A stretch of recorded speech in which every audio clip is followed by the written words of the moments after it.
बीच बीच में लोगों को कॉल भी होंगी, बिना कॉल के तो बात बनेगी नहीं। 3 एस्पेक्ट बताऊंगा। कितने एस्पेक्ट? 3 एस्पेक्ट, तीनों रट लेने बस। और याद करने का इतना आसान तरीका बताऊंगा। दुर्गा जी कॉपी पेन उठा के बैठ जाओ, बहुत देख रहा हूं तुम्हारे बार बार फोन आते हैं, एक एक दिन में 36 महिलाओं के। डी, ठीक है।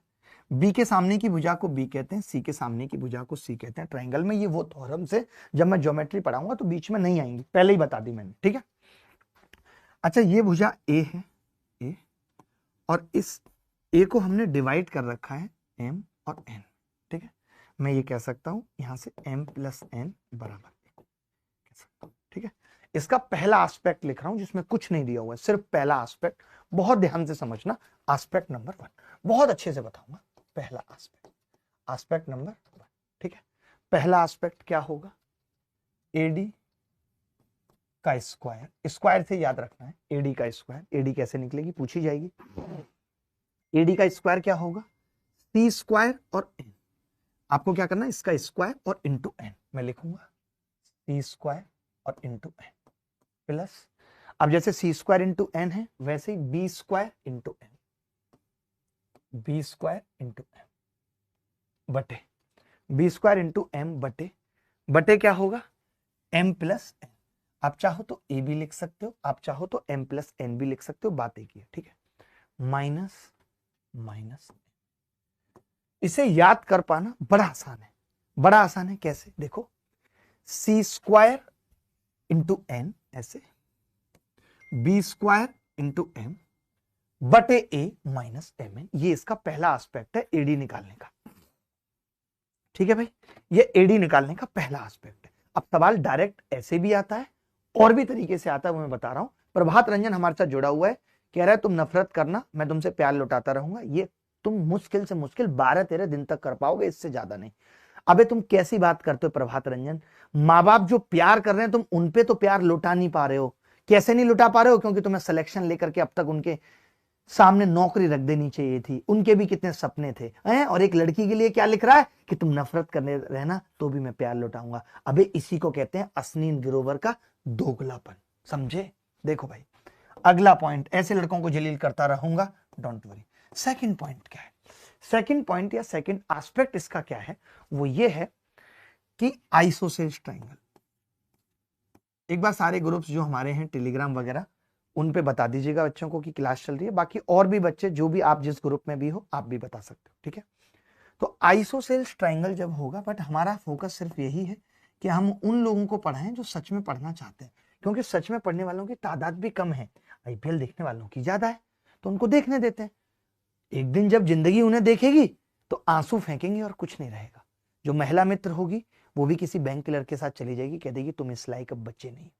देखना वो वक्त आएगा, मैं दावे के साथ कह रहा हूं, देखना। अभी नहीं समझ में आता ना, किसी को भी नहीं आता। जब कोई भी अपना समय खराब कर रहा होता है, जिंदगी में कुछ भी गलत कर रहा होता है, किसी को भी नहीं पता चलता। आइसोसेल्स अगर ट्राइंगल है तो मैं ये कह सकता हूं कि बी बराबर सी होगा। बोलो, कह सकता हूं? आइसोसेल जब ट्राइंगल होगा तो मैं ये कह सकता हूं कि बी बराबर सी होगा। अब अगर बी बराबर सी है तो एडी स्क्वायर क्या होगा? तो आप कहेंगे मां साहब बी स्क्वायर तो जब कॉमन आ जाएगा ऊपर से, बी और सी बराबर है और ब्रैकेट में एम प्लस एन होगा, और नीचे ए है और ए और एम प्लस एन तो बराबर है माइनस एम है। तो हमने क्या देखा इस केस में? बी स्क्वायर माइनस एम, ये याद रख सकते हैं।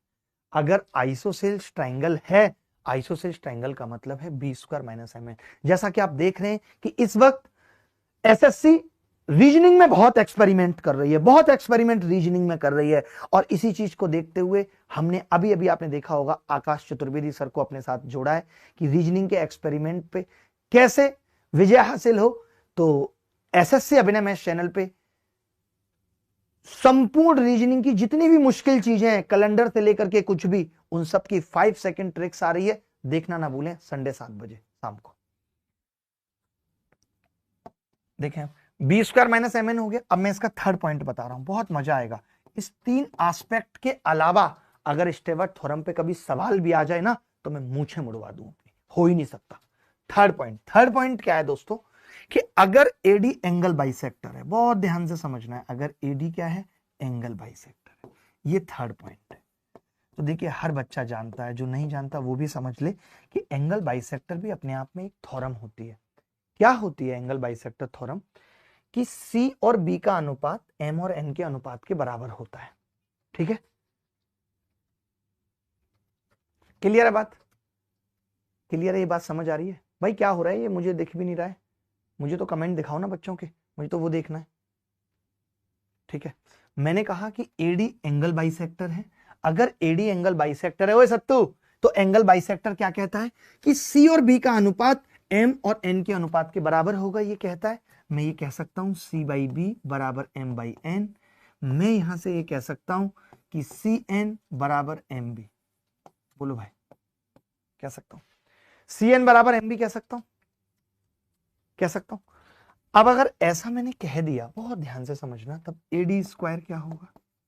आप कहोगे जी ऐसा अगर आपने कह दिया तो मैं CN की जगह C तो मैंने ऐसे ही लिखा, और जो CN है उसकी जगह MB लिख दिया, प्लस फिर मैंने BM की जगह मैंने B तो ऐसे ही था, BM की जगह CN लिख दिया, बटे M+N जो A के बराबर है, कुछ भी लिख दीजिए, -MN। अब कोरिया का बच्चा भी बता देगा कि अगर आपने BC कॉमन ले लिया तो M+N बचेगा, कट जाएगा, यानी क्या आ जाएगा? BC - MN। भाई अगर आपने ये 3 एस्पेक्ट स्टेवर्ट थ्योरम के याद कर लिए, तो अब मैं आपसे सवाल पूछने जा रहा हूं और बताने जा रहा हूं कि किस किस तरीके